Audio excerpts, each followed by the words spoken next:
Yo creo que estamos, ¿no? Vamos allá. Hola, hola. Buenos días. Ya que hoy no hay presentación de Hábito 21 días de teatro, hazla, venga.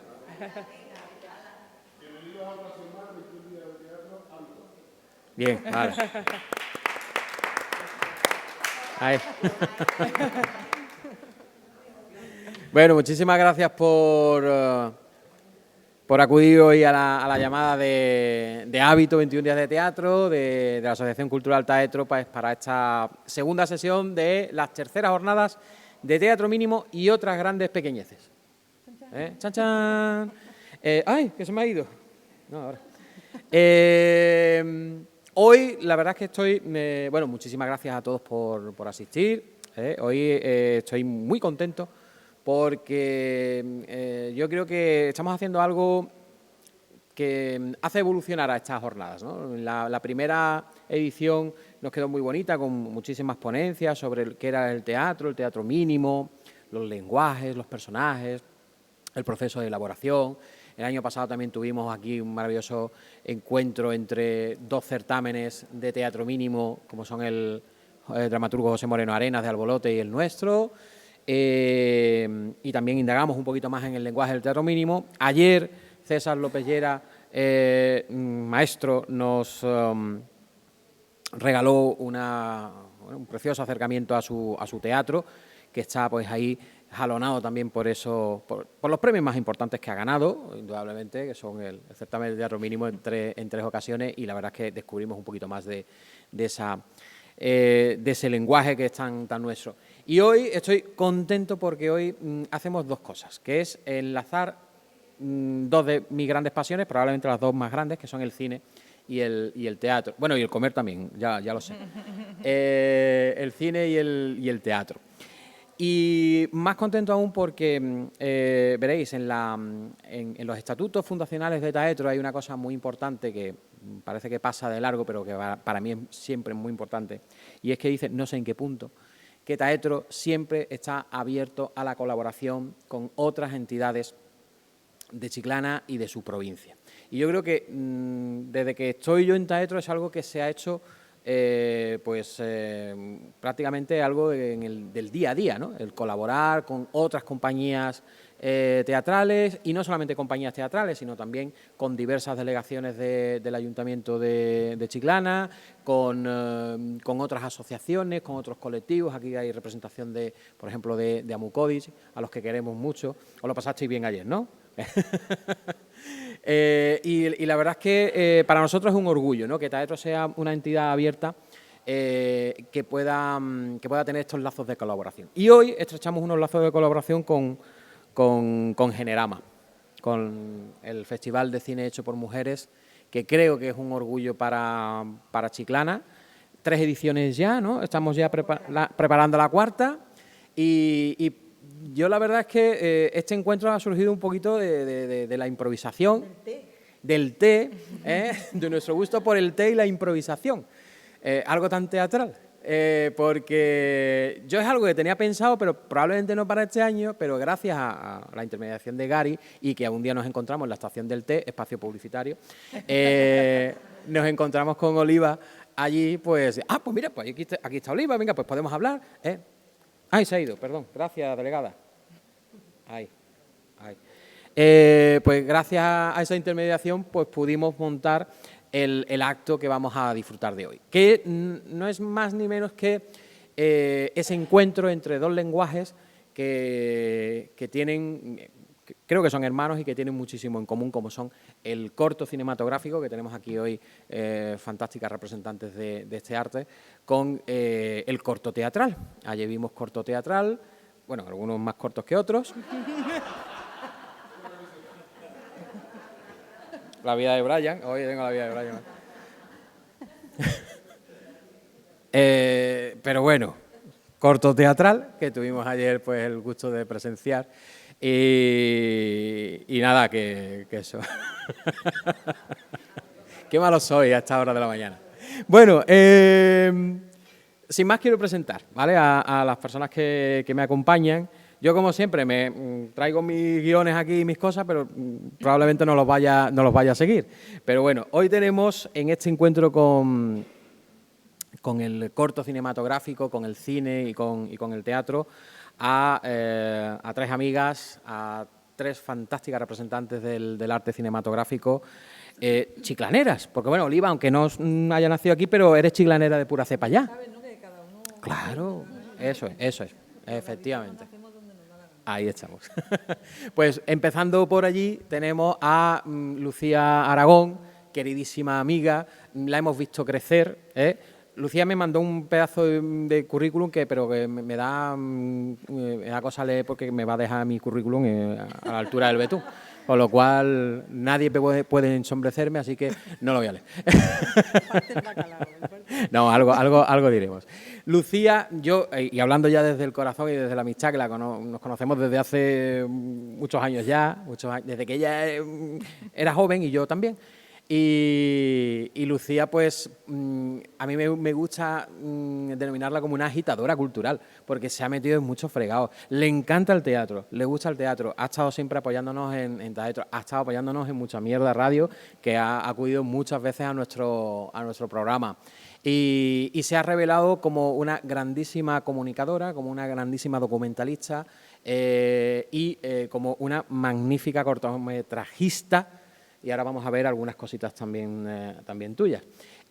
Hoy no sé dónde vive Lucía, porque nadie lo sabe nunca. Claro, no sé si vive en Madrid, o en Sevilla, en Bolivia, porque sabéis que ha estado pues muy vinculada a todas esas tierras, y bueno, ahora no nos contará. Y bueno, un aplauso para Lucía, por favor.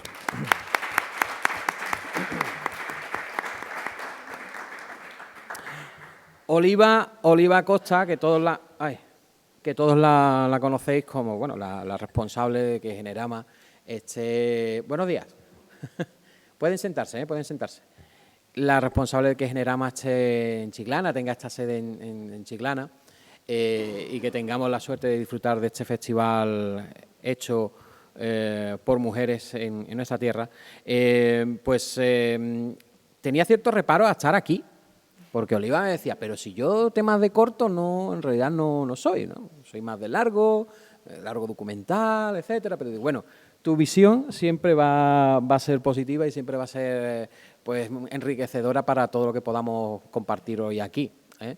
Y bueno, yo tengo que estar muy agradecido por todas las gestiones que has hecho, por hacer que Lucía y que María estén hoy con nosotros y por compartir con Taetro también esta vivencia. Corta de momento de Generama, pero a la que auguramos muchísimos años. Y tenemos aquí a María Luquero, que bueno, María, ¿cómo me dijiste que te presentara? Porque ya es que se me ha olvidado hasta... Sí, bueno, directora y supervisora de producción de animación, que ahora eso me lo tienes que... Ah, vale. Yo no sé, a mí cuando María me dijo eso y después me mandó su trabajo, yo me quedé hipnotizado por el trabajo que estaba realizando en este momento, que vais a ver ahora algunas de las cositas que están realizando y que espero y que gracias.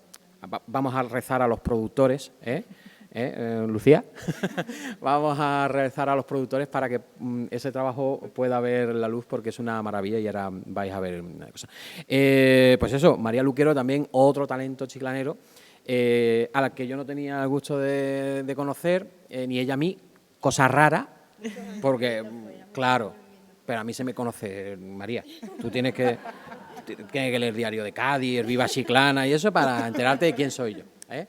Pero bueno, y es un gusto, pues, y creo que es un orgullo para todos los chiclaneros y las chiclaneras que aparte de una envidiable salud teatral, como creo que demostramos todos los años, también tengamos un nivel de creación audiovisual de este calibre, ¿eh? Yo creo que además hay que agradecer también a Generama que les haya dado espacio para que se vea su trabajo, ¿no? Y bueno, y también a otras propuestas que hay en Chiclana, ¿no? Que también ellas han participado, ¿no? Como por ejemplo en el Chicharrón Film Festival y cosas de estas, ¿no? ¿Cómo está Chiclana, delegada? Esto está, vamos, a nivel cultural. Qué maravilla, qué maravilla. Bueno, pues, ¿qué es lo que vamos a hacer hoy? ya más o menos lo he dicho, ¿no? Un encuentro entre los dos lenguajes cinematográficos, el corto teatral, el mínimo, que nosotros representamos eso, con el corto cinematográfico. Yo quisiera abrir, digamos, un poquito lo que es el debate, también vosotros podéis participar si queréis, pero quizás podemos empezar, si no os importa, por Lucía, haciendo como una especie de pequeña primera intervención sobre tu trabajo dentro del campo audiovisual y más concretamente probablemente dentro del corto, ¿vale? Yo te voy poniendo imágenes por aquí también, si quieres. ¿Vale? Hola, buenos días. Voy a intentar ser súper breve. Si no lo soy, me lo dice. ¿Me puedes repetir la pregunta, profe? Sí, a ver, yo lo que quería era, en una primera intervención, pues a modo de presentación, pero también tu aproximación a lo que es el lenguaje del corto cinematográfico, por qué has escogido este tipo de lenguaje, este formato, ¿vale? Bueno, pues a mí la vida me ha traído un poco al cine, porque a mí me gusta mucho contar y yo creo que lo que tenemos en común todas las personas de esta mesa es que tenemos una ansia constante por contarle cosas a la gente. Y entonces, intentando buscar varios lenguajes o maneras de contar, el cine siempre estaba muy lejano porque no tenemos referentes, al menos hace 20 años cuando te preguntaban qué querías ser de mayor no tienes referentes. Entonces empecé escribiendo que lo tiene todo el mundo más accesible y por cuestiones de la vida llegué al cine. Y yo ahora mismo me encuentro como a medio caballo entre dirigir y producir. Y me gustaría explicar un poco la diferencia de lo que conlleva para la gente, para el público más abierto, qué significa dirigir un proyecto, qué significa producirlo, porque los medios de comunicación, la televisión, siempre dan mucha visión y mucha popularidad con sentido a quien dirige los proyectos, ¿no? Yo creo que España, además, es un país de grandes directores y directoras, sobre todo en los últimos años, pero que además yo siempre digo que el director y la directora es el timón del barco, ¿no? El que lo guía, es la persona que dirige, como bien dice la palabra, y aúna a todo el mundo para que trabaje en base a una idea creativa, que puede ser un guión, que puede ser una idea que todavía no está hecha, no está escrita, pero quien luego se encarga de buscar que todo eso sea posible, porque una película, un cortometraje cuesta muchísimo dinero, que todo eso tenga la fundamentación y se consiga que la gente lo vea, es la figura de la producción, de la productora en este caso. Entonces, en un mundo en el que está plagado de hombres que dirigen y que producen, yo me acuerdo cuando estaba estudiando que me pasaron una lista de películas para ver y las vi y dije, hay algo que no me termina de llegar, que no me termina de gustar, porque eran historias que son muy bonitas, que están muy bien contadas, pero que no son historias que a mí me llegan o que a mí me tocan, porque son historias de hombres para hombres, ¿no? Entonces nos hemos educado audiovisualmente en historias de hombres para hombres. Y entonces, por otro lado, dije, vale, ahora que creo que soy una persona que por mi actitud, como dice Miguel, soy agitadora cultural, la gente como que me sigue mucho, dije, la figura de producción puede ser el tiradero adecuado para que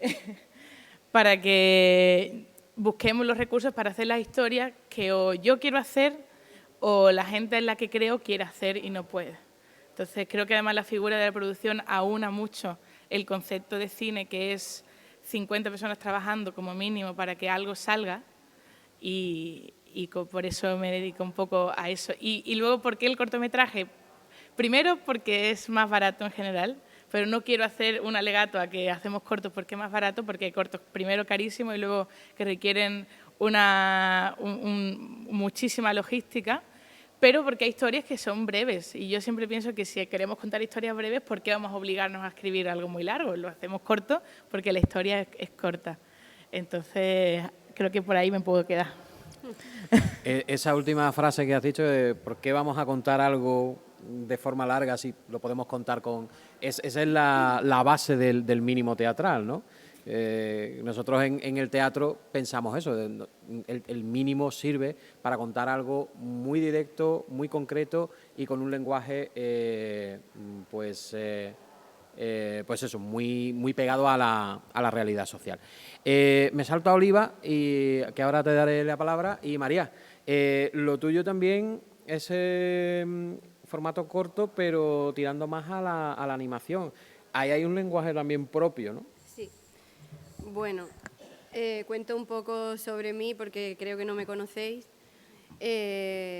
Yo desde siempre, toda mi vida, he querido dedicarme a hacer dibujos animados, pero claro, ¿quién sabe cómo se hacen los dibujos animados? Pues nadie.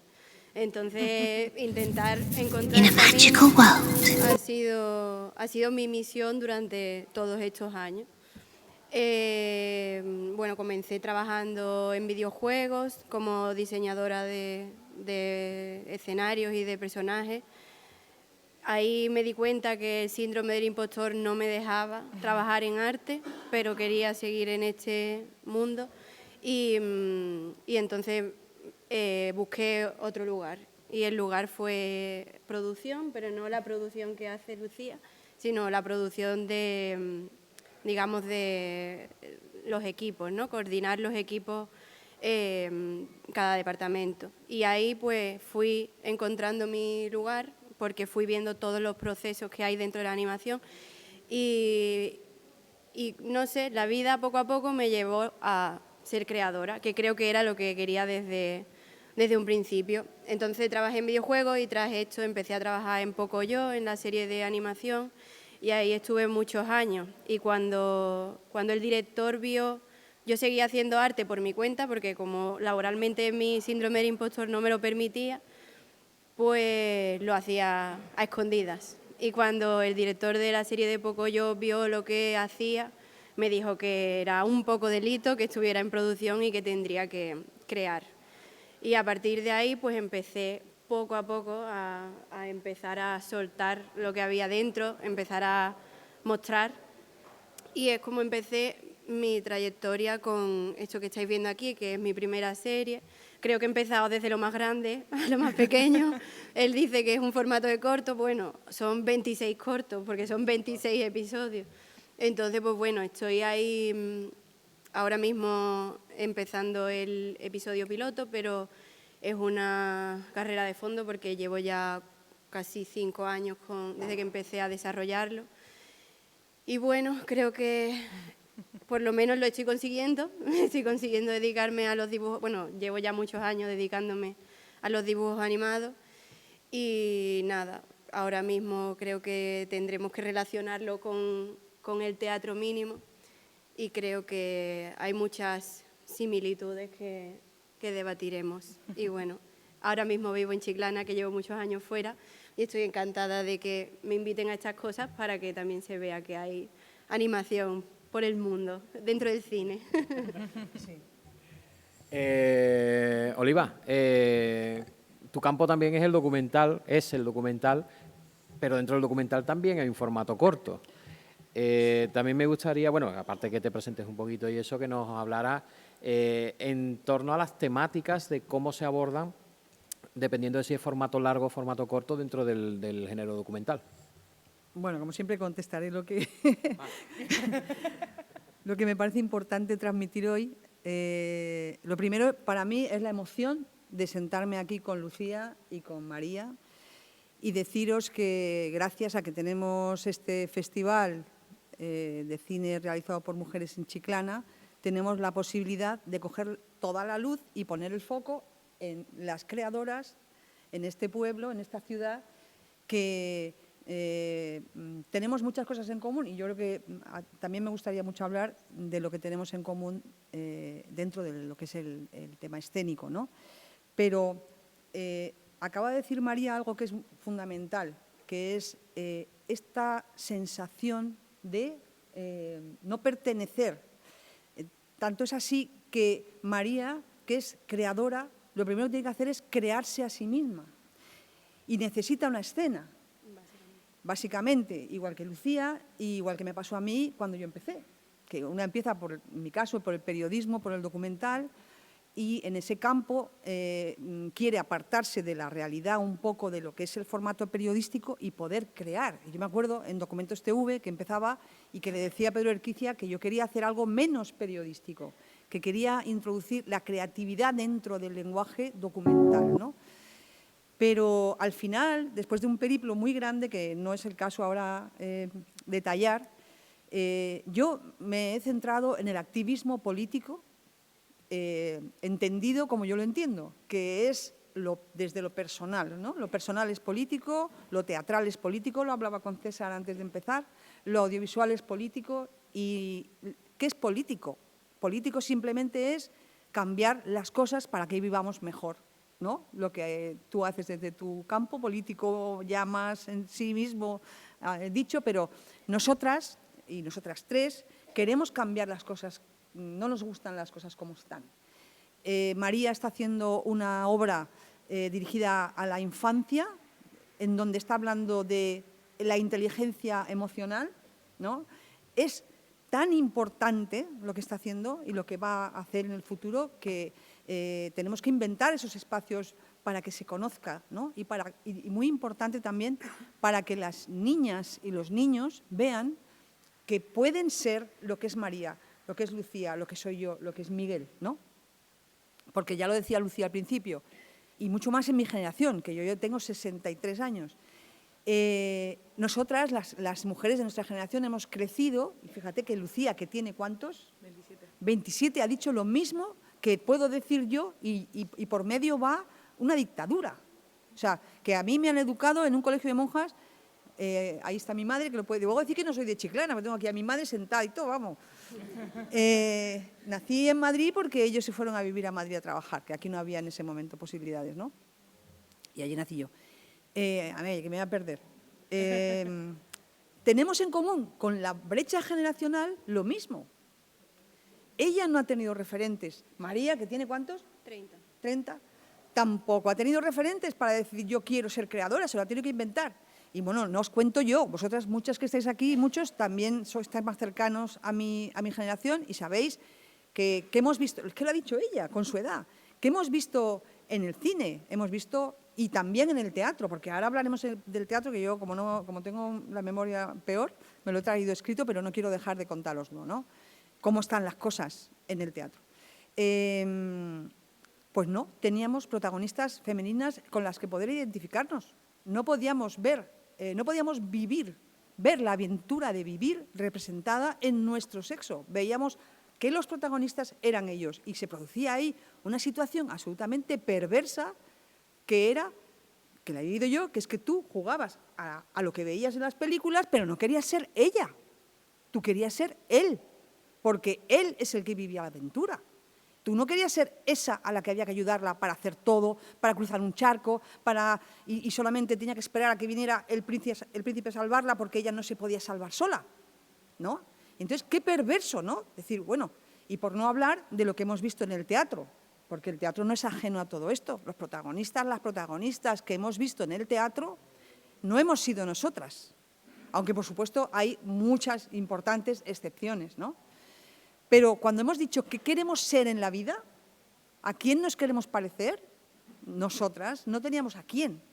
Ahora ya las cosas van cambiando positivamente, ¿no? Ya, si quieres ser futbolista, por lo menos tienes a las mujeres futbolistas que han completamente roto esa tendencia y ya los niños quieren ser futbolistas, que quieren parecer a ellas. O sea, que estamos evolucionando. Y sobre el tema del lenguaje que compartimos entre el teatro y el cine, el cortometraje y el teatro mínimo, nosotras desde luego en Generama, que ya lleva 3 años, vamos para el 4º, hemos tenido muy claro desde el principio 2 cosas. Que teníamos que tener un espacio para el cine corto, que el cine corto no es un cine menor, que es un género en sí mismo y como tal lo queremos tratar, y que teníamos que tener un espacio para el teatro y para las actrices. El espacio para el teatro lo tenemos que construir todavía, Miguel, estamos en ello, pero el espacio para la interpretación, para saber qué es, cómo viven las actrices, porque en nuestra asociación en la que trabajamos tenemos un grupo muy grande, nosotras somos 200 y pico y tenemos 65 mujeres que son actrices, ¿no?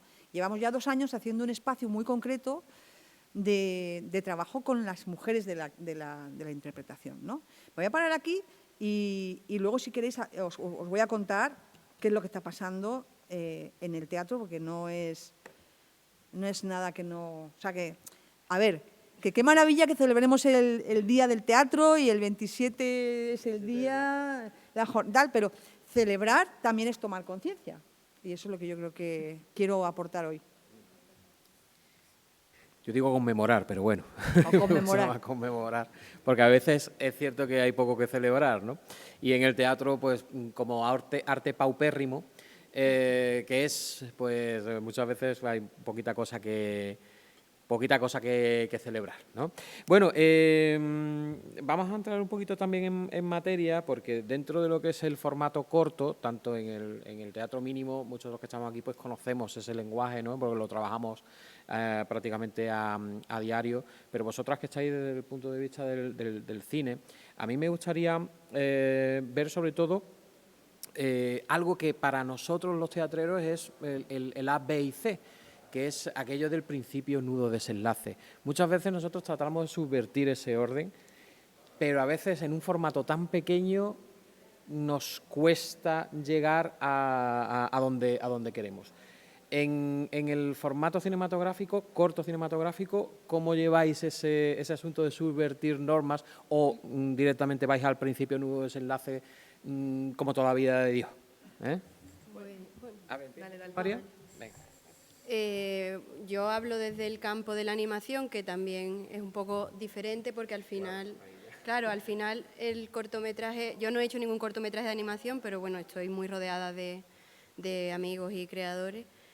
Creo que sí que el orden de principio, nudo y desenlace muchas veces se lo saltan porque por el simple hecho de poder ver visualmente y poder hacer visualmente lo que te da la gana, porque puedes hacer magia, hay veces que el cortometraje se utiliza para mostrar, sin ningún fin lucrativo, sin ningún fin, no sé, simplemente para mostrar el arte visual. Entonces, es verdad que en la animación hay muchísimas historias, pero también hay muchas veces que se utilizan estos 7 minutos como para explotar toda tu...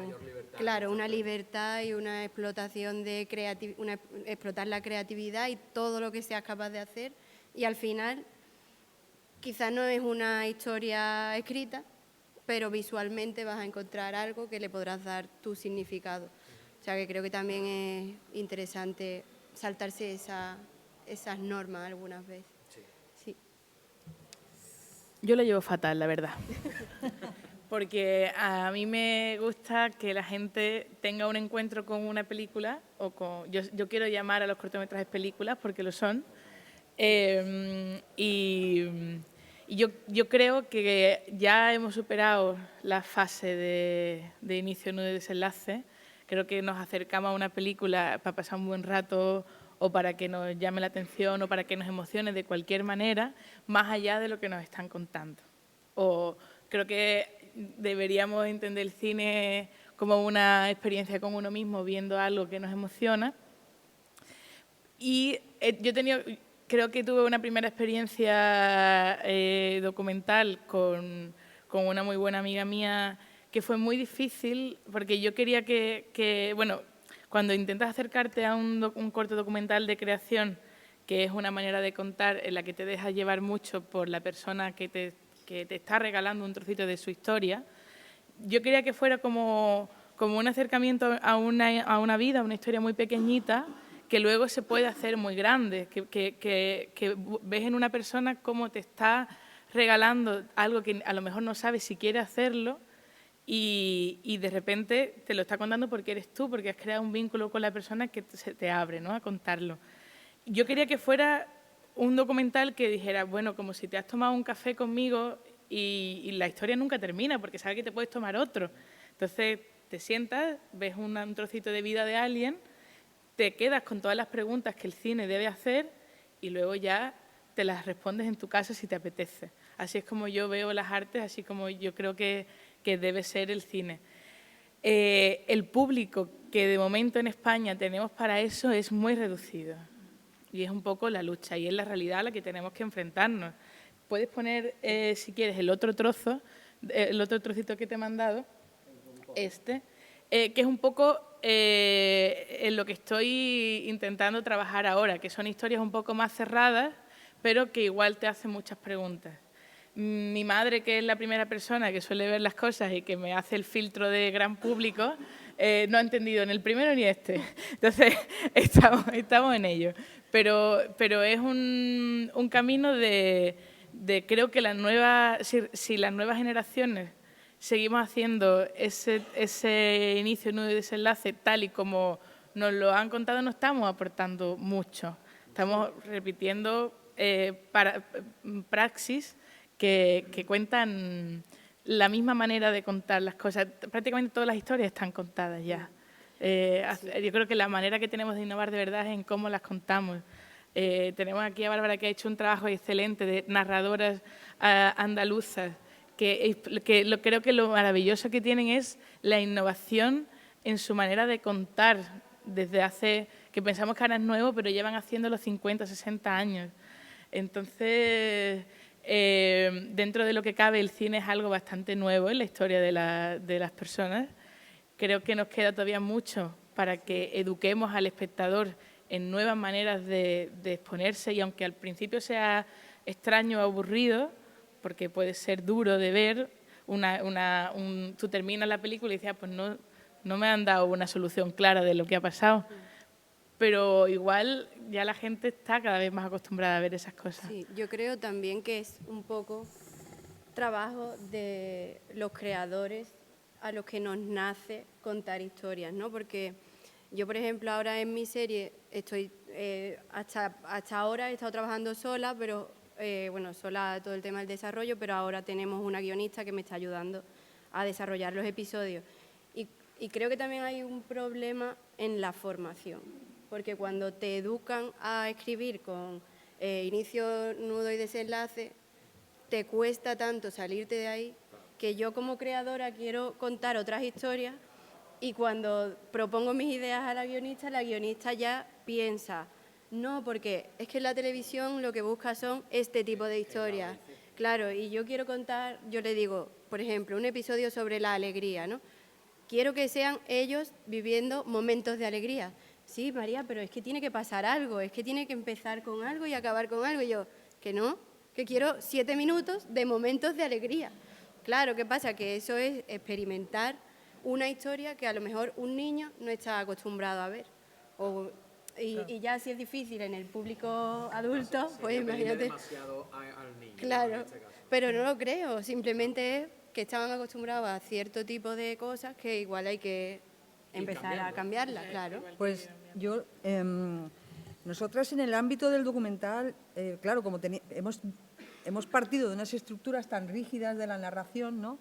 Sí que hemos querido desde el principio, cuando nos hemos planteado hacer un documental más creativo, importar al documental esta estructura de planteamiento, nudo y desenlace, pero al final, por lo menos en mi caso, yo siempre me he centrado más en el concepto del viaje y de ver la transformación, de llevarme al documental, el poder ver la transformación de un personaje. Es decir, que el poder observar en el documental la transformación de esa historia a través del personaje es algo que viene de la ficción, pero que enriquece muchísimo lo que es el planteamiento del documental. Y yo creo que es una manera de plantear la narración que creo, bueno, por supuesto ya sabemos que viene desde, bueno, todas las historias que en el mundo se han contado con esa estructura del viaje del héroe o de la heroína, ¿no? De voy a tener que realizar una hazaña que es superior a mi capacidad, y para poder llegar al final de la historia voy a tener que superar obstáculos que son muchísimo más grandes que yo, y voy a tener una serie de aliados o aliadas que me van a llevar hasta la consecución de la aventura, ¿no? Pero en ese planteamiento estructural de la narrativa, lo mismo, siempre hemos visto el viaje del héroe, no hemos visto el viaje de la heroína, ¿no? Empezamos a ver ese viaje, pero bueno, quería decir simplemente en esto que tú planteabas, que evidentemente hay muchísimo espacio para la innovación. Sería muy interesante también debatir qué es la innovación dentro de la narrativa o dentro de la estructura narrativa, qué es realmente la innovación, porque esto es un campo amplísimo, pero bueno, yo lo que quería aportar es simplemente que más que planteamiento, nudo y desenlace, lo que a mí me ha interesado siempre ha sido transmitir el arco de transformación de un personaje o varios personajes enmarcado dentro de un viaje, una aventura que empieza y que yo desde luego he encontrado que eso que es tan antiguo como el viaje, ¿no? Como desde Homero, ¿no? Y que los digamos, expertos en esta materia nos dicen que es como totalmente, ¿cómo deciros?, que insuperable, ¿no? Esa estructura, pues que para mí me sigue pareciendo muy válida y muy actual. ¿Puedo añadir una cosa más? Claro, claro. Yo creo que, recogiendo un poco lo que hemos hablado, que también hablábamos con María antes, es llegar al equilibrio de... Yo me pongo mi yo productor ahora, ¿no? Es como los productores a veces tienen mucho dinero a su disposición, pero mucho que perder también. Entonces creo que es como una rueda de la que es muy difícil salir, de si yo sé que esto funciona, voy a perpetuarlo, voy a dejar que esto ruede porque, bueno, vale, ahora la dirige una mujer, sí, pero es una mujer que me sigue en mi rueda.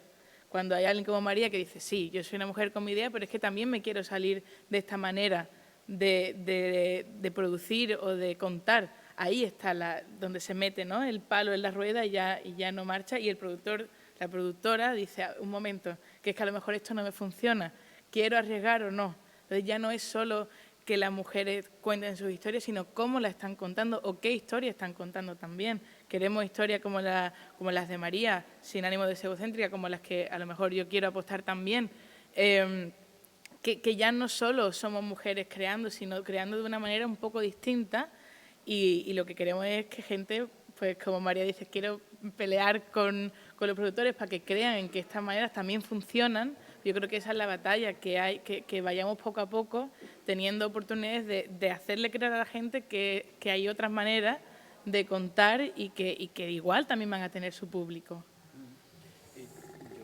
Haceros una pregunta al hilo también de lo que decía Lucía antes sobre la relación con el público.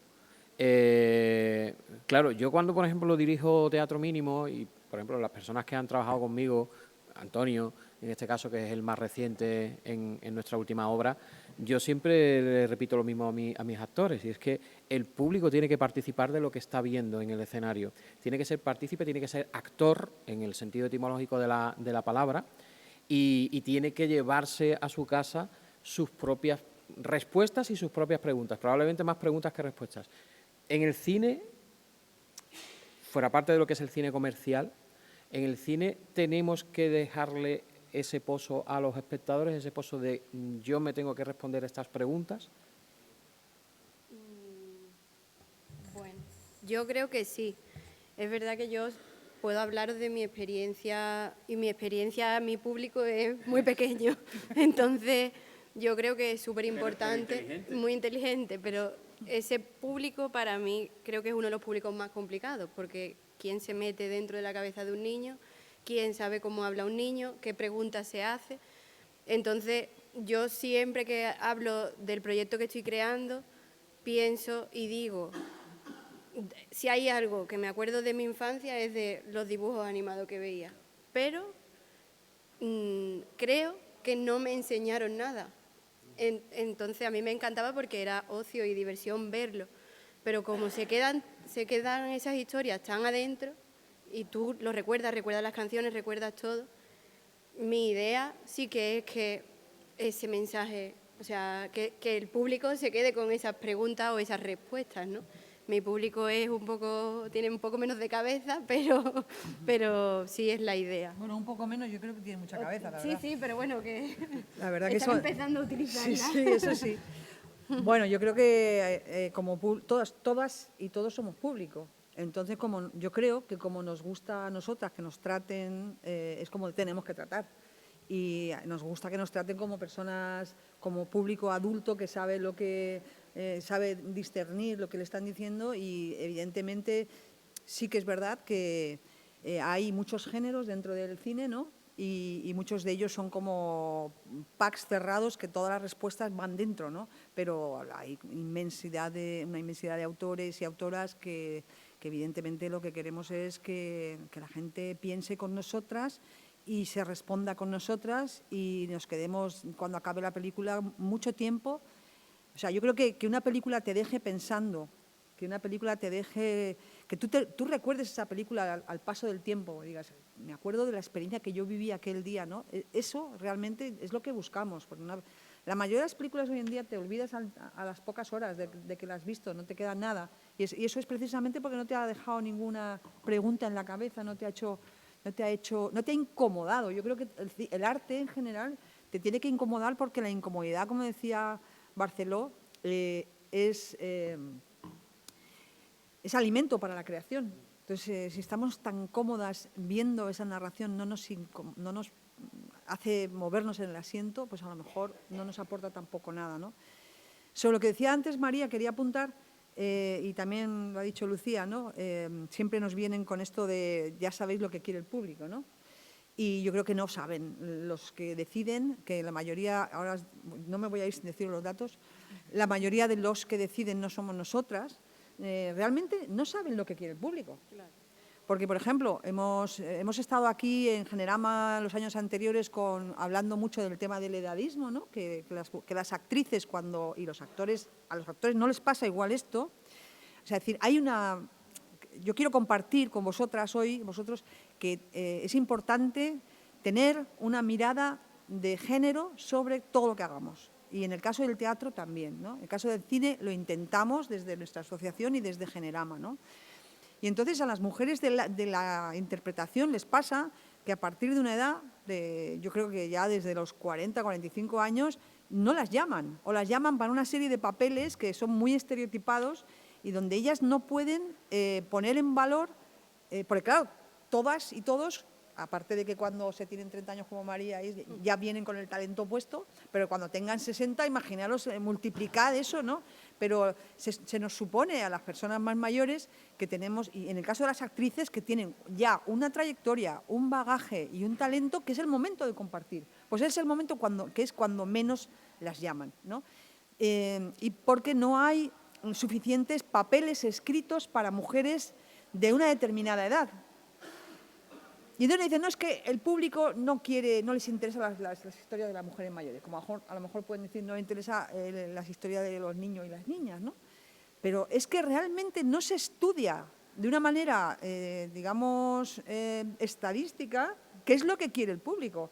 Porque os acordaréis todas y todos de series como Las Chicas de Oro, que eran todas mujeres de más de casi 70 años, todas. Y fue un éxito maravilloso de público y que no vemos en la ficción esas historias de mujeres de esa edad, ¿no? Entonces yo creo que, ojo cuando nos dicen, esto es lo que quiere el público, ¿no? Por rescatar un poco si tenemos que hacer preguntas o no, a la gente no le gusta que les hagan preguntas y no se las respondan, a nadie, ¿no? Nos gustan que... ¿De qué color es la pared? Y ahora ni ves la pared, ni ves de qué color es, o sea, no nos suelen gustar que nos dejen preguntas abiertas que te tengas que responder tú en tu casa. Pero sí da debate. A mí me gustan las preguntas que luego te vas a tomar la cerveza después del cine y uno la ha visto de una manera, otro la ha visto de otra. Quiero recomendar una película que es Zona de Interés, que la vi hace no mucho en el cine, que es una película que es una constante pregunta, pero no una pregunta sobre la propia película, sino una pregunta que yo creo que es muy actual, que es una pregunta que quiere traer a la realidad política de hoy. Es como, mira lo que está pasando en esta película, ahora está pasando lo mismo y tú estás viendo esta película sin que se te erice la piel. A mí se me eriza la piel contando esto, ¿no? Es una película que va sobre una familia que vive en un campo de concentración nazi, muy feliz, llena de plantas y de flores, ¿no? Esa es la premisa. Yo creo que esa película es el ejemplo de una gran pregunta que se lanza al espectador, que no es una pregunta de me estoy dejando una cosa sin responder en la trama que pasa en la hora y media, 2 que dura, sino es una pregunta moral muy grande que está lanzando a través de una historia a toda la sociedad. Ahí son las grandes preguntas que pueden plantear las grandes películas para mí. Entonces, es una manera de decir, yo quiero una pregunta que cuando le esté contando como la estoy contando ahora me incomode, porque ahora mismo tenemos un conflicto en la actualidad, que no entiendo cómo no nos erizamos todos al contarlo. Entonces es una manera de decir, acabo de contar una historia que es histórica, pero que es actual y que nos duele. Entonces yo creo que estamos ahí, en ese tipo de preguntas son las que yo creo que quiero trabajar y que quiero hacer.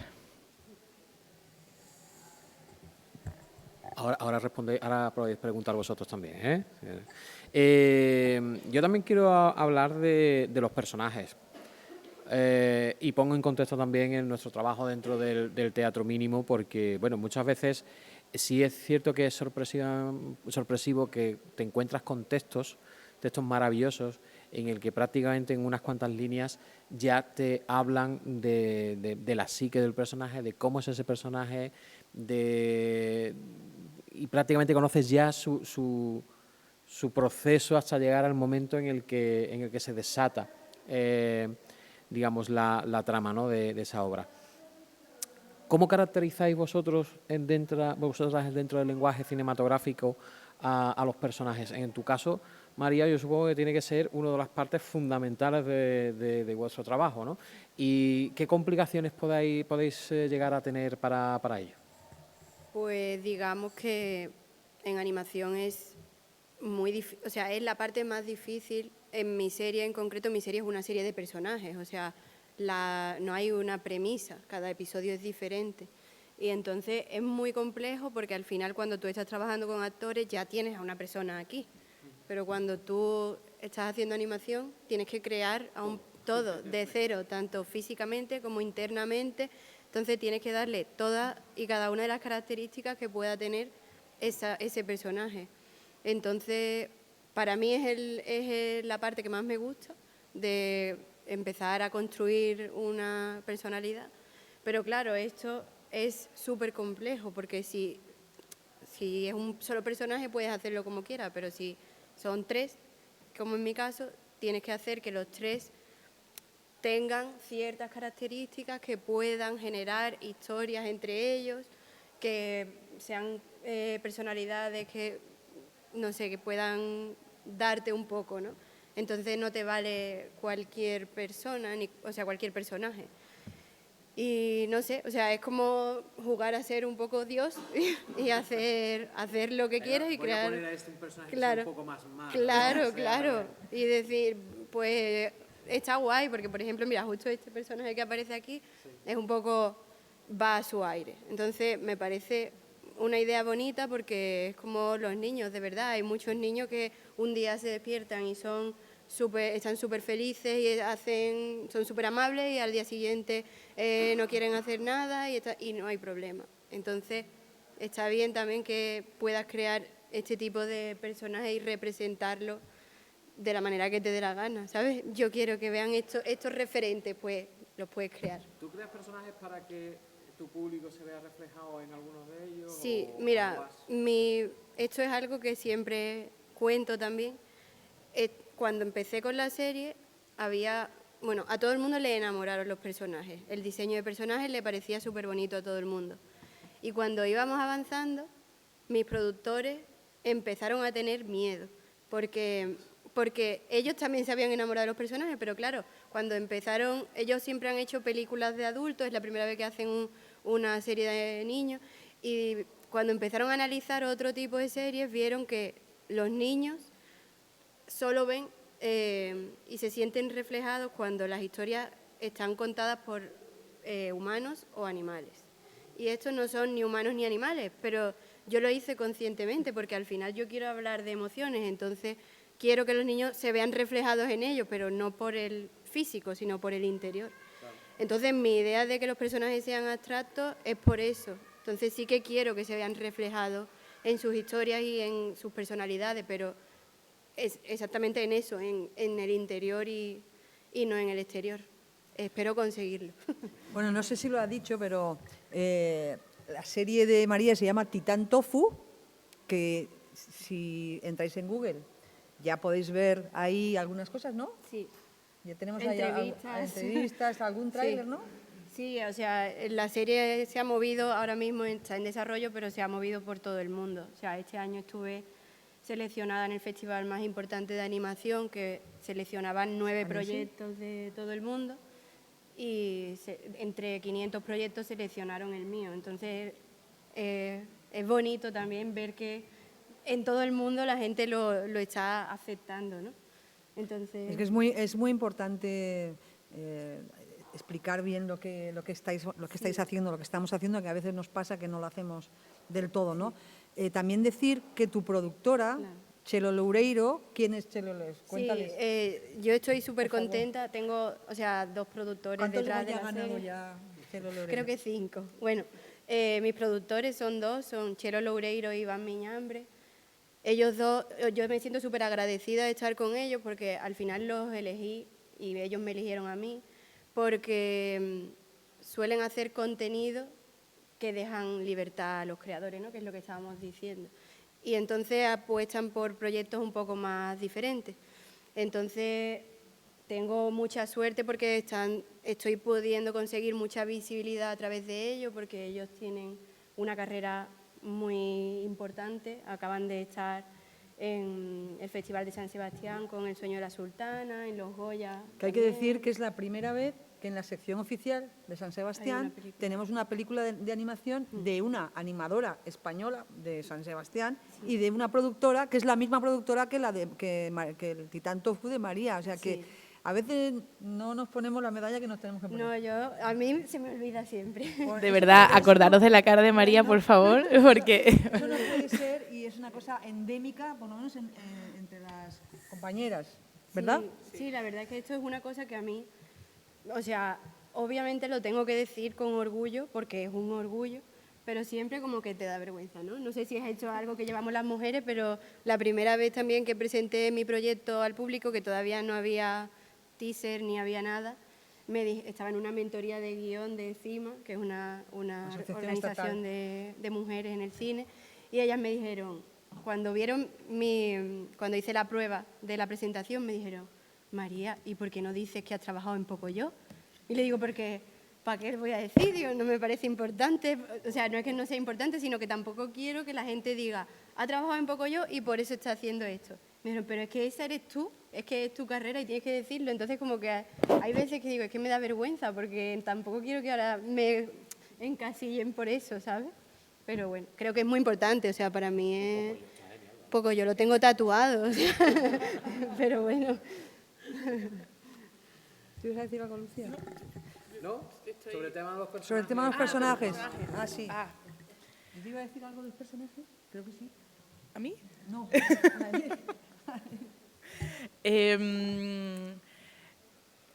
Lo duro, bueno, yo creo que no tengo muchísima experiencia dirigiendo a personajes, porque creo que creo que me gusta más es dirigir documental y producir ficción.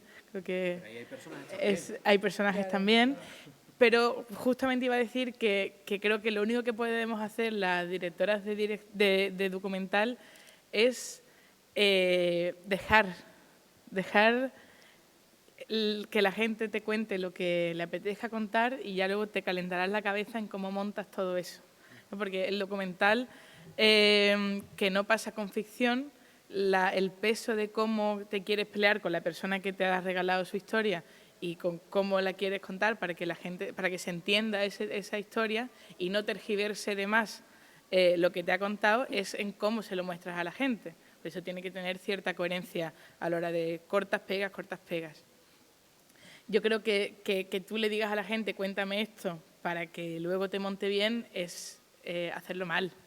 Pero es un trabajo más difícil, pero es más fácil, pero es hacerlo mal.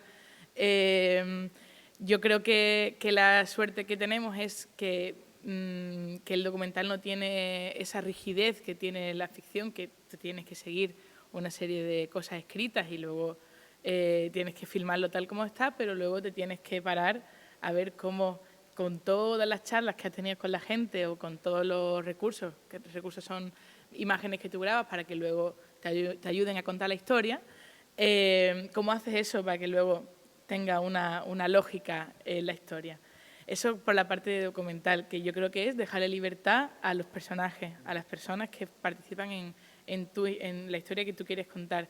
Y en la ficción es que tienes como casi 4 peleas abiertas. Tienes la persona que ha escrito el guión, que es un papel, que luego tiene la suerte de regalárselo a un equipo, que es el director y toda su gente, que lo quiere poner en marcha. Y luego tienes al propio actor. Y luego tienes, incluso si eres más grande, al representante del actor que te dice por aquí sí, por aquí no, si quieres que salga, en el caso de las mujeres, si quieres que salga en bikini, págame el doble, entonces lo que te sale en el guión ya lo tienes que quitar. Entonces es una especie de triquiñuela bastante curiosa, que son cosas con las que hay que jugar todos los días en la ficción.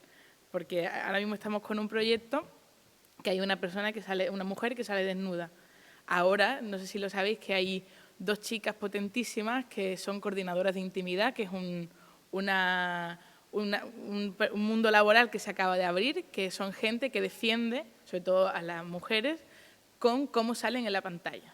Se llama Intimac y son 2 chicas que han sido actrices y han dicho, a ver, si tú quieres que una mujer te salga desnuda por un capricho del director X de turno, pues o lo pagas o lo gestionas bien, o las 2 cosas. Entonces, eso es otra cosa. Cada vez hay más figuras que defienden cómo las actrices salen en la pantalla.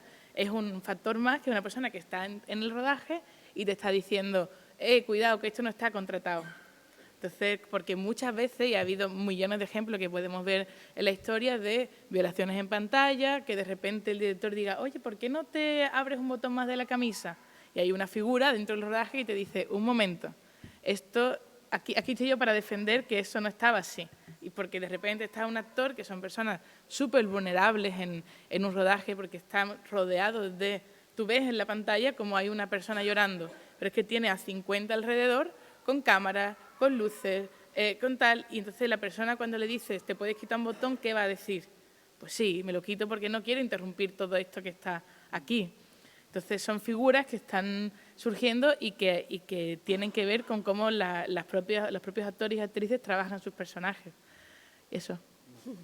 Pues en el tema yo creo que en general compartimos lo que es la dirección de actores y actrices en teatro y cine. Yo creo que compartimos básicamente los mismos mimbres.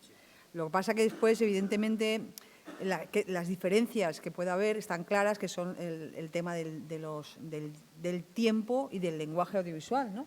Que nosotros tenemos la suerte de tener la suerte o la desgracia de tener el montaje, porque ahí es donde podemos nosotras manipular o bien, dicho de otra manera, yo creo más positiva, crear otra tridimensionalidad y sobre todo la diferencia con el teatro está en el hecho de que podemos estar contando cosas que pasan en diferentes sitios, en diferentes momentos, que eso es lo que nos aporta el cine y nos aporta el montaje.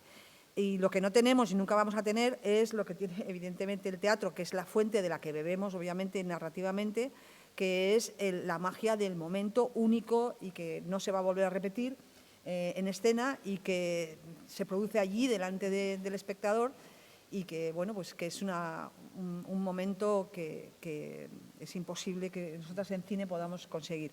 En el ámbito del documental, como decía Lucía, claro, hay muchas maneras de trabajar los personajes, tantos como, creo, documentalistas, ¿no? Ella ha hablado de unas formas. Para mí, las personas que aparecen en los documentales también son personajes, en lo que es técnicamente hablando, me refiero, evidentemente no son personajes, pues son reales, ¿no?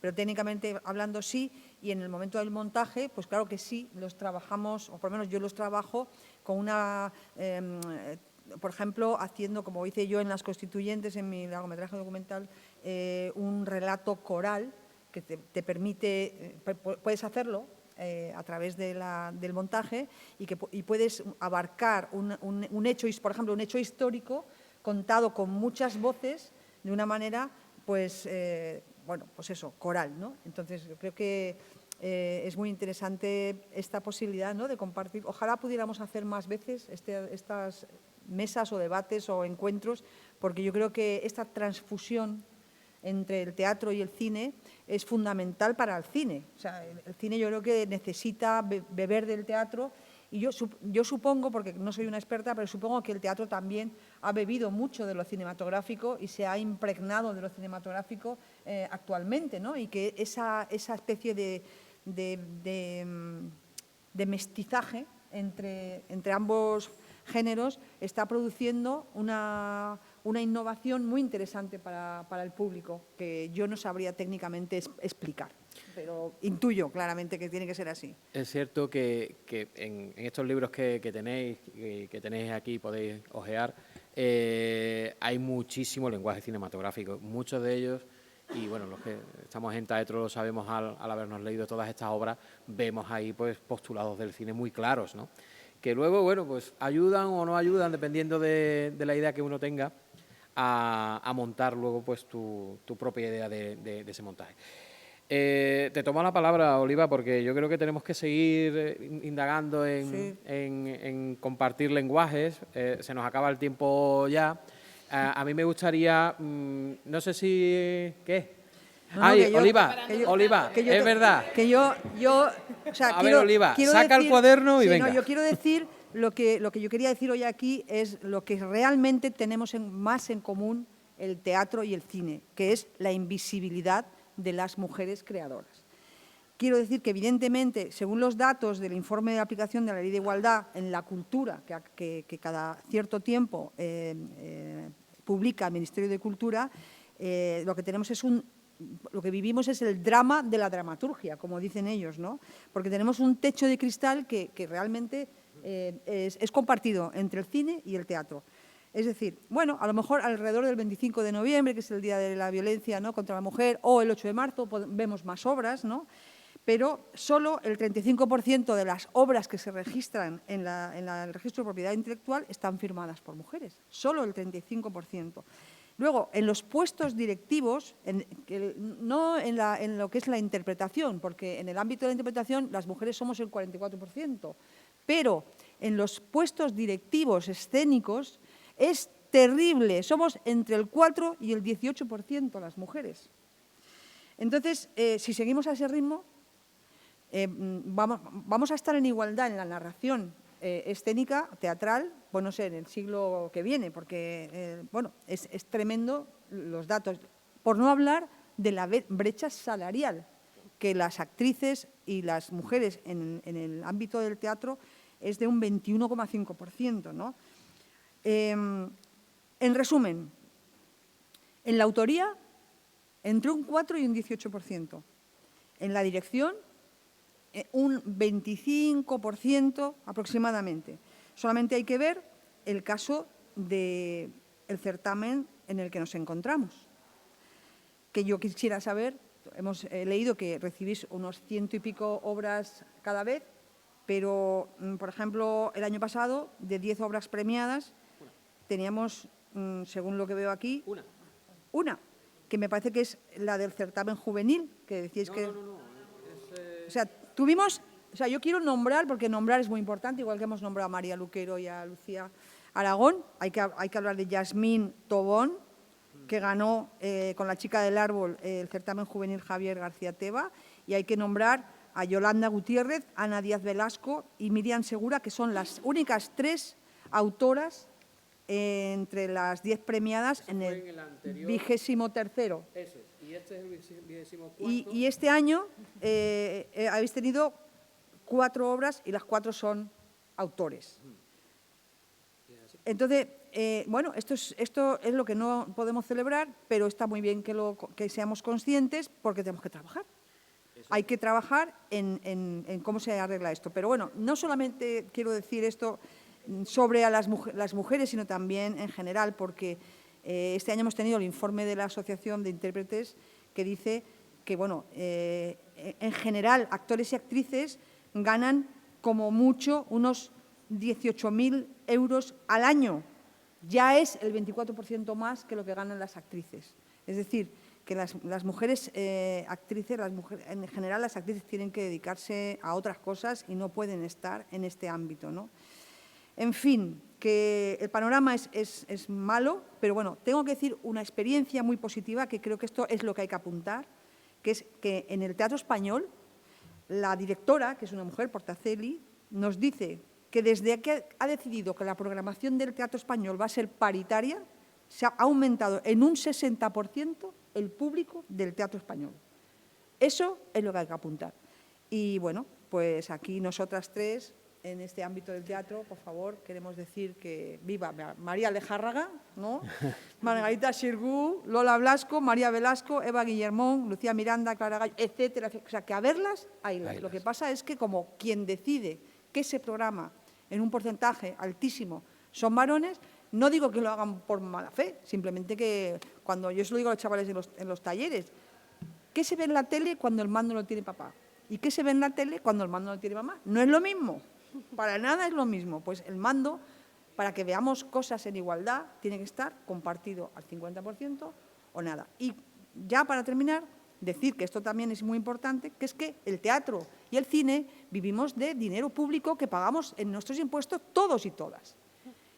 Por favor, que se reparta bien el dinero público, porque nosotras lo ponemos encima de la mesa. No es que nosotras no paguemos impuestos, pagamos igual que todos, pero luego, cuando es la hora de recibir, ese dinero público no se reparte equitativamente. Y eso es lo que tenemos que ser. Para eso hacemos Generama, compañeras y compañeros, para visibilizar. Cuando estaba Oliva hablando precisamente de la poca presencia en nuestro certamen de mujeres, y es verdad, lo hemos hablado los compañeros muchas veces en las reuniones, el año pasado se premió solamente a una mujer, a Esperanza Macarena Castro Casas, que encima es chiclanera, y que en noviembre vamos a ver esa obra representada. Pero es que de las 150 obras que nos llegan, el 10% solamente son mujeres. Y eso es algo que tenemos que cambiar de alguna forma. No sé, tendremos que trabajarlo en ello. Eso, claro, nosotros no ponemos ninguna traba, por supuesto. Vale, por supuesto. Preguntas. Por supuesto. A ver, preguntas. Gary y luego Antonio, ¿vale?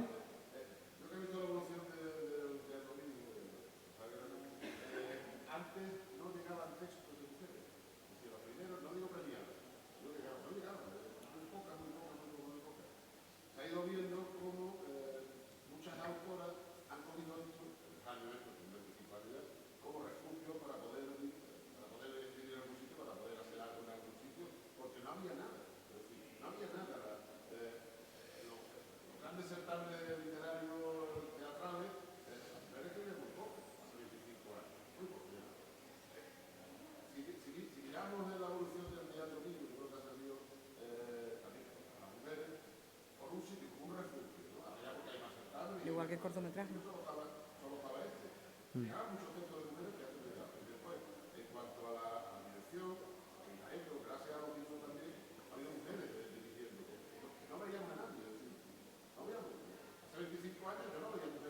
Ni yo, ni nosotros. Sí.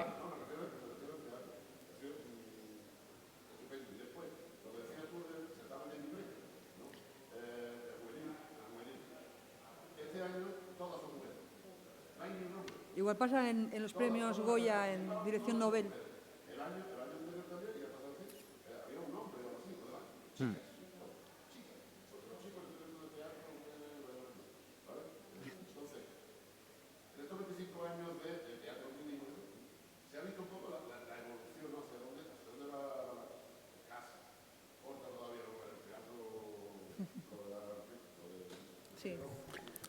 Eso lo tenemos en común también con el cine. Me gusta mucho que hayas dicho, Gary, la palabra refugio, porque yo creo que el cortometraje es refugio para las mujeres creadoras y el documental igual.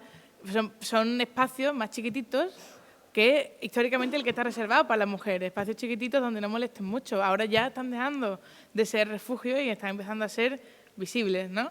Entonces...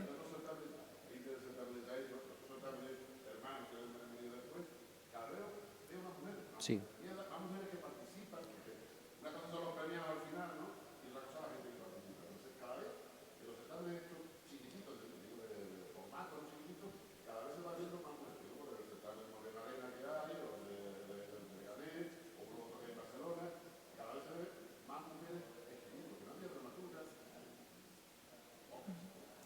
Poco a poco vamos haciendo el camino. Antonio, ¿querías comentar algo?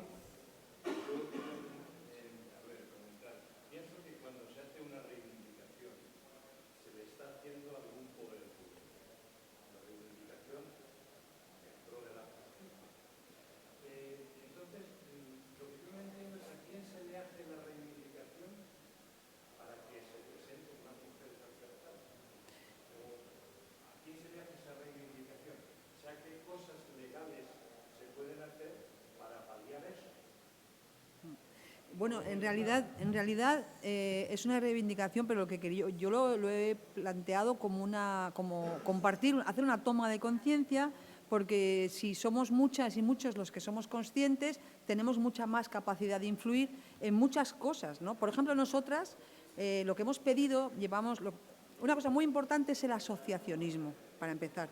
Entonces, hacernos consciente favorece, facilita el que, digamos, vamos a hacer algo juntos. ¿Qué podemos hacer? Vamos a juntarnos, ¿no? En el caso de las mujeres, hace ya 10 años, 12 años, creamos la Asociación de Mujeres Cineastas. ¿Para qué? Para ver qué podemos hacer para cambiar esto. ¿Y qué hemos hecho? Pedir medidas de acción positiva. Es decir, si tú tienes una ventaja, por ejemplo, ahora estaba mi madre aquí. Yo tengo que cuidar a mi madre que tiene 93 años. Mi hermano, que tiene un año menos que yo, pero está en Madrid, pues él hace lo que puede, pero no es nada comparable a lo que nos toca a nosotras como cuidadoras. El tema de los cuidados es algo que es socialmente clarísimo, que recae sobre todo en las mujeres. Entonces, llevamos nosotras una mochila de esos cuidados, enfermos, mayores, niños, niñas, etcétera, que nos hace, por poner un ejemplo concretamente, el tema de los cuidados, que nos hace no llegar en igualdad a donde tenemos que llegar. Entonces, ¿qué son las medidas de acción positiva? Vamos a salir nosotras como una medida temporal hasta que se corrija esa desigualdad, vamos a salir antes o vamos a salir de otra manera para corregir esa desigualdad. Los hombres dicen, algunos hombres que no entienden esto, dicen que eso no es democrático. Bueno, es que no es democrático porque la realidad no es democrática porque es que nosotras no estamos. O sea, si nosotras no estamos, como decíamos nosotros en nuestro eslogan, el cine no es cine si no están las mujeres. Lo mismo pasa con el teatro. Si no están las mujeres, no es teatro, porque falta la mitad de la población. Si no estamos las mujeres, no es cine. Si no estamos las mujeres, no es historia. Entonces, la reivindicación o la toma de conciencia es para plantearnos qué hacer y a la hora de programar, a la hora de sacar las bases del certamen, ¿qué se puede hacer para motivar? Pues, por ejemplo, una cosa que se puede hacer, que lo está haciendo este año Miguel, lo estáis haciendo este año, es, por ejemplo, hacer un acto donde las que estamos aquí arriba somos mujeres, ¿no? Y estamos contando, pues en el caso de María, cómo a ella le ha influido este problema que es generalizado ¿cómo le llamamos? El síndrome del impostor o el síndrome de la impostora, que es que tenemos esa especie de toxicidad social ya metida a las mujeres en el cerebro que nos hace sentir que nunca pertenecemos a ese lugar donde queremos estar, porque nunca hemos estado. Entonces, la reivindicación o la toma de conciencia es eso, es compartir esto para que hombres y mujeres, hombres dejen muchos privilegios y espacios que copan, para que haya más mujeres y podamos compartir el espacio social y podamos compartir el imaginario y podamos compartir la narración, porque es de todos y todas.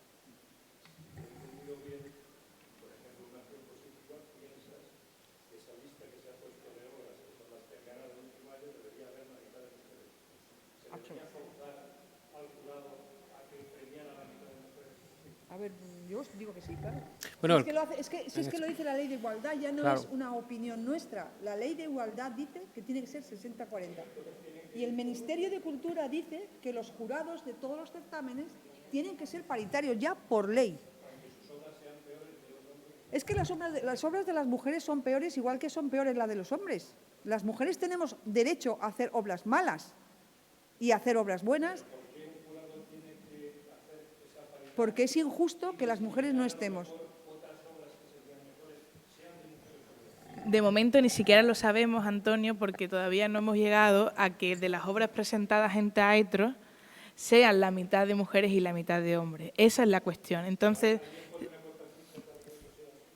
por favor, Gary. A ver, Gary. Perdona por... Sí.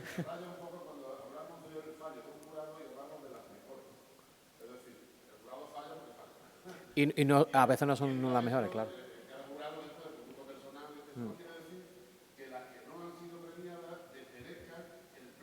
Claro. Solo que el jurado ese año, por el criterio que sea, particular o como sea, ha decidido que esas sean las premiadas. Pero eso no significa que las demás no tengan la misma calidad que las que han sido premiadas. Es decir, en lo de lo bueno, lo bonito, a mí me raya mucho porque es un concepto muy particular de cada persona.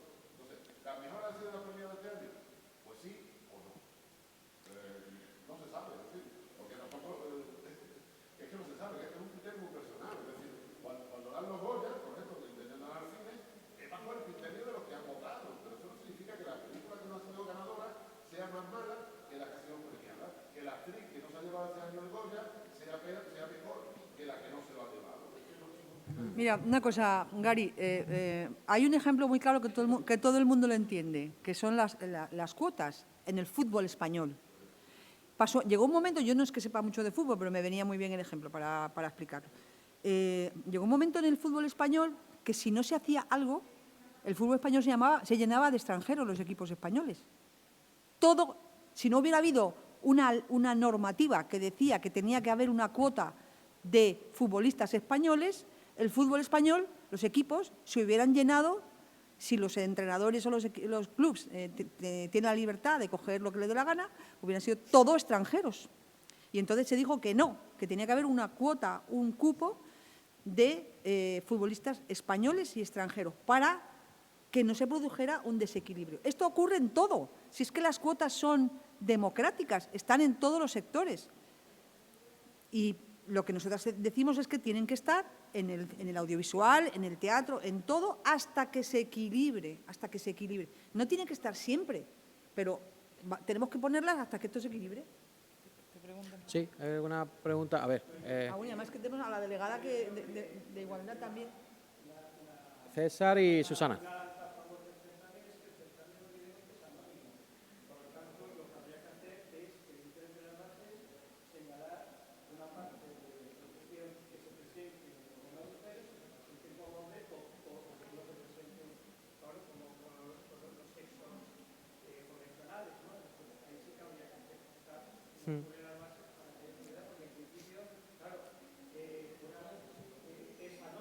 Sí, sí, no sabe si es hombre, mujer o...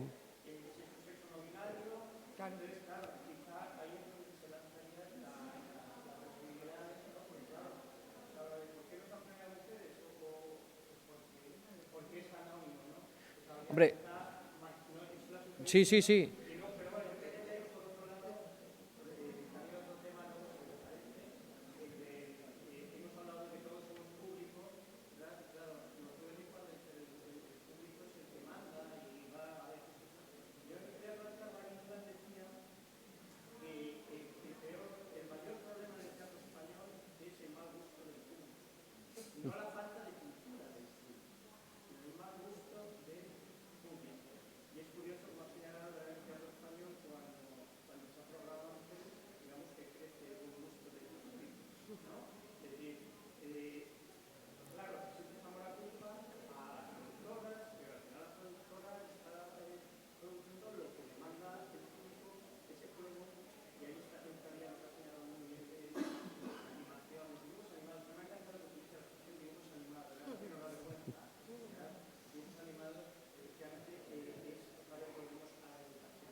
Claro. Ahora es mayoritariamente femenino el público.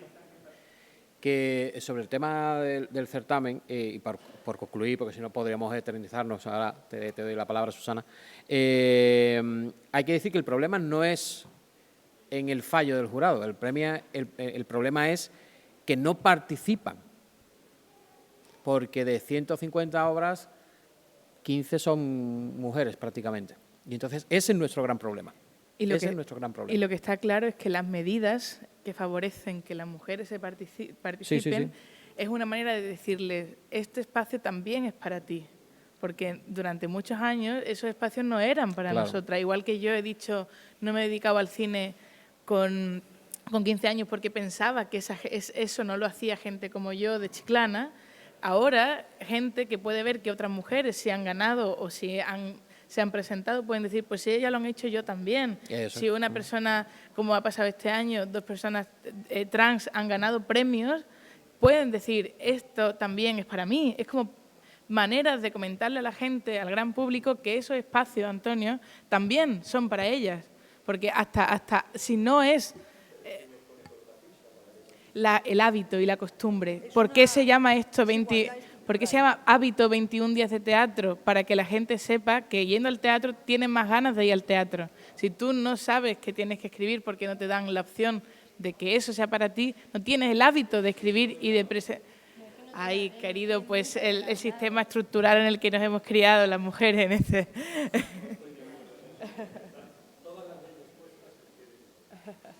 Pero esta es la igualdad, eso no es la igualdad real, A ver, esa a ver, es a la ver. igualdad legal. A ver, que estamos en un debate sobre cine y teatro, no sobre la igualdad, aunque es subyacente, por supuesto, ¿vale? Pero, ¿la palabra, Susana?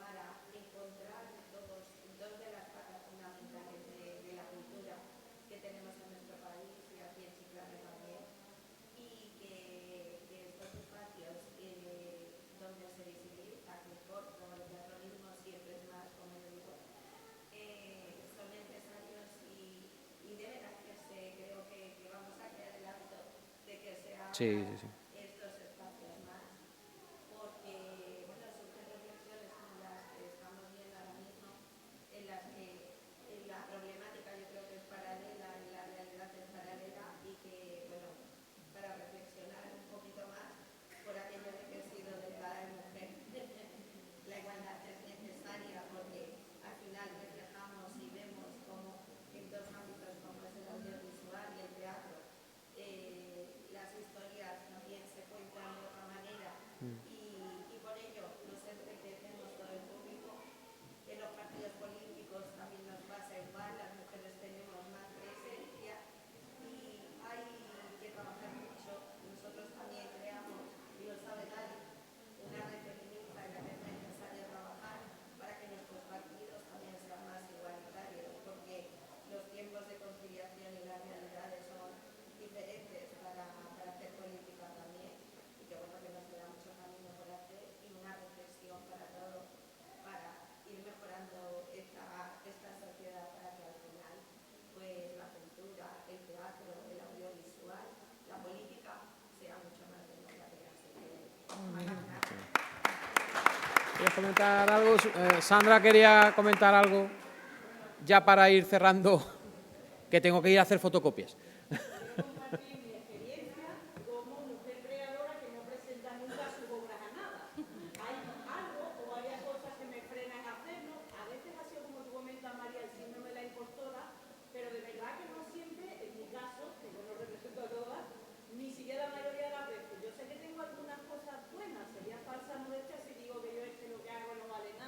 sería mentira, porque yo creo que algunas cosas sí valen y de hecho mi entorno me empuja. Preséntate lo mismo, preséntate, y yo digo, y algo me tira para atrás. Algo que no tengo muy claro que es. Tampoco es la pereza, porque ya está creado. Yo tengo de todo, me dice, pero ¿cómo tienes servilletas, no sé qué? Lleva esto a algún lado. Y algo me tira para atrás y yo no sé qué, y ahora de repente me ha saltado ahí una alarma y digo, ay, esa es una de las cosas. El tener que defender que me lo han dado porque soy una mujer, que eso no tienen que hacerlo los hombres. Tu premio, que no lo digo particularmente a nadie, además aprecio mucho a todo el mundo en esta sala, te lo ha quitado esa mujer, no los otros 1000 y pico. Es que a lo mejor tu obra era la 157 de las que, pero tú tienes derecho a sentir que a ti te lo ha quitado esa mujer, a la que por cuota se lo han dado, y presuponer que la suya era peor, pero como que había que cumplir. Entonces, esa experiencia es la que con todas las cosas que yo tengo que hacer me da una pereza que me muero. A mí no me da pereza crear, no me da vergüenza compartir. Yo hago algo hasta para 2 personas. Pero luego no lo quiero compartir con más por no pasar esta experiencia, porque no tengo necesidad ninguna. Y creo que pueden ir por ahí los tiros, por los formatos. ¿Qué recibo yo con eso? Yo no tengo necesidad de estas cosas. Sandra, el 1 de abril abrimos plazo para el certamen. Ahí te quiero ver, ¿eh? ¡Vamos! A presentarse. Bueno, Eso. muchísimas gracias a todas y a todos por participar. Creo que ha sido una cosa muy chula lo que hemos hecho hoy aquí, entre Generama, entre la asociación que AUPA Generama y Taetro. Yo no quiero que os vayáis sin por lo menos llevaros algunos libros para, por si, a ver, claro, pero por si os da la inspiración alguno de nuestros textos, ¿eh? Claro que sí. Y, a ver, Johnny, ya estamos fuera de tiempo, Johnny. Ah, vaya. Hombre, Encima eso. qué pena. Oye, pues Ana Díaz Velasco, que la ha nombrado también Oliva, también está con rotura de tibia y peroné, así que las pobres mías. Vaya por Dios. Bueno, muchísimas gracias a todos. Nos vemos en Generama, ¿eh? Nos vemos en Generama, eso. Y Del 10 al 15 de septiembre. Del 10 al 15 de septiembre os esperamos. Venga, ¿con nariz o sin nariz? Sin nariz, esta vez sin nariz, por favor. Sin nariz.